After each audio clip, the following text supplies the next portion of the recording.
প্রাণী সম্পদ মন্ত্রণালয়ের হিসেবে এবছর ১,২৪,৪৭,০০০ পশু কোরবানি হচ্ছে। চাহিদার বড় অংশই আসছে দেশীয় খামার এবং দেশীয় পশু থেকে।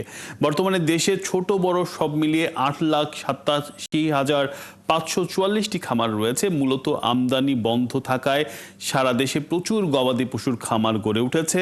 ছোট মাঝারি বড় সব ধরনের উদ্যোক্তা তৈরি হয়েছে দেশের এই খাতে।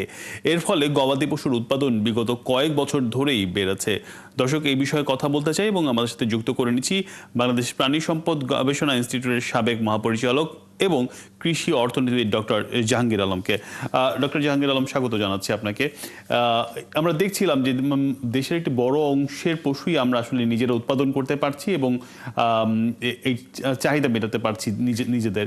এই যে এই কাজের উদ্যোগটা আসলে হয়েছে যখন আমরা আমদানি বন্ধ করেছি।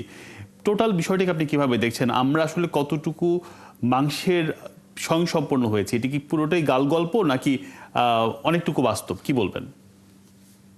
দেখুন, আমরা ২০১৪ সাল থেকে ভারতের হিন্দুত্ববাদী যারা আছে তারা বাংলাদেশে গরু, বিশেষ করে কোরবানির সময় গরু রপ্তানির বিষয়ে তারা দ্বিমত করেছে, আপত্তি করেছে এবং সেটা ১৫ সাল থেকে কার্যকর হয়েছে এবং তখন থেকে সরকারিভাবে ভারত থেকে গরু আসা বন্ধ হয়েছে এবং বিশেষ করে যে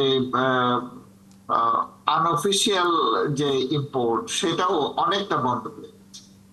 তো এই সুযোগে দাম বেড়েছে, বাংলাদেশে মাংসের দাম বেড়েছে এবং তাতে করে ব্যক্তি পর্যায়ে খামার উৎসাহিত হয়েছে এবং খামারে গরু প্রতিপালনের জন্য সরকার বিশেষ সুযোগ সুবিধাও দিয়েছে এবং কয়েক বছর ধরে আমরা অনেকটাই স্বয়ংভর বলতে পারি।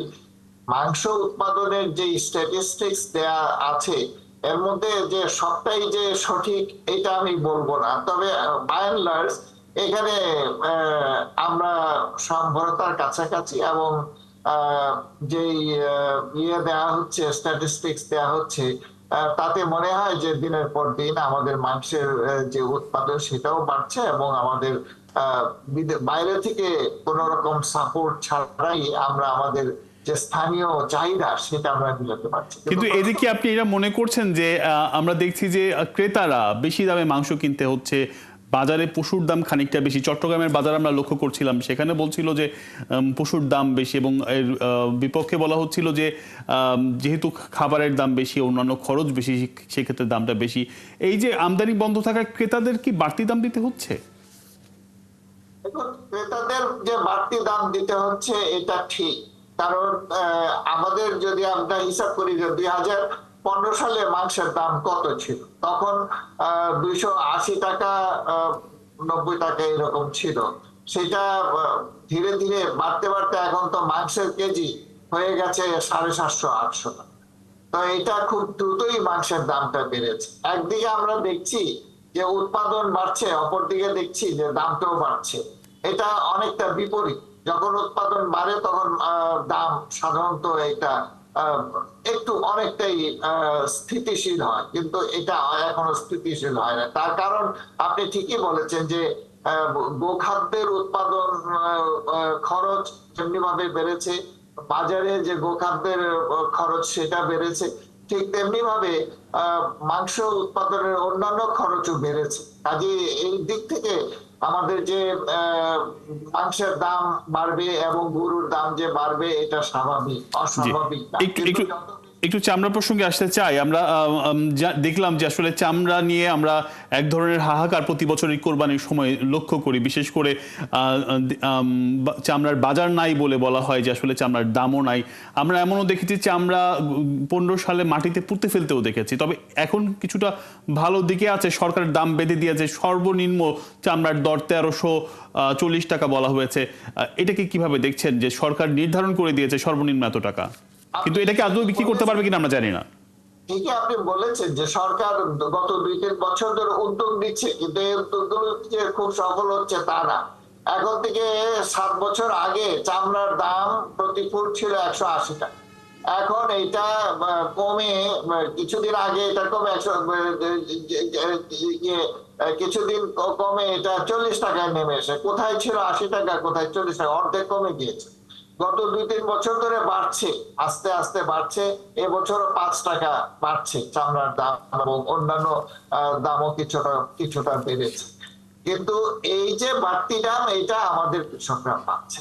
আসলে কৃষকরা তো এই চামড়ার দামটা নেয় না, যারা উৎপাদনকারী তারা এই চামড়ার দামটা নেয় আমাদের এতিম মিসকিন যারা আছে, এবং কিছু কিছু ধর্মীয় শিক্ষা প্রতিষ্ঠান আছে, এতিমখানা আছে, এইগুলোতে সাধারণত এটা দেয়া হয়।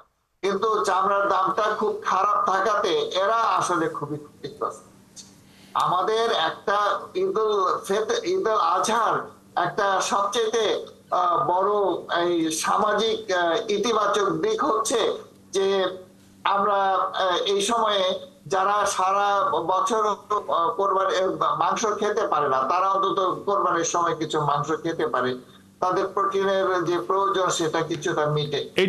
এটি ভালো দিক। কিন্তু আমরা প্রসঙ্গে আরেকটু আলাপ করতে চাই। সবশেষ প্রশ্ন, আমরা আসলে বাজারটা তৈরি করার জন্যই আমরা হাজারীবাগ থেকে অন্য একটা জোনে গিয়েছিলাম চামড়ার ক্ষেত্রে, এবং তারপরে আমরা দেখলাম যে সেটি মানসম্মত হলো না, এবং এখানে সবচেয়ে বড় দায় সরকারের। ব্যবসায়ীরা দিন শেষে এক্সপোর্ট করতে পারলো না, তারা এই যে একটা বড় চেইনটাকে নষ্ট হলো, এটার জন্য আপনি কাকে দায়ী করেন? এটার কোনো প্রতিবিধান কেন করা যাচ্ছে না? ছোট করে বলবেন। দেখেন, এটা আসলে সনদ এ পর্যন্ত 8টি প্রতিষ্ঠান পেয়েছে, যেখানের মধ্যে আমাদের অনেক শতাধিক প্রতিষ্ঠান আছে যারা সনদ পাওয়ার যোগ্য, চামড়া যারা রপ্তানি করে। তো এই ক্ষেত্রে এটা হওয়াতে আমরা খুব বেশি দামে যে ইউরোপিয়ান মার্কেট যেগুলো আছে সেগুলো ক্যাপচার করতে পারছি। তো সেই কারণে পারছি না। আমার হাতে একেবারে আলোচনার জন্য সময়টুকু শেষ হয়ে গেছে জাহাঙ্গীর আলম। আমরা হয়তো আশা করি সরকারি ব্যাপারে নজর দিবে। আপনাকে ধন্যবাদ আমাকে সময় দেওয়ার জন্য।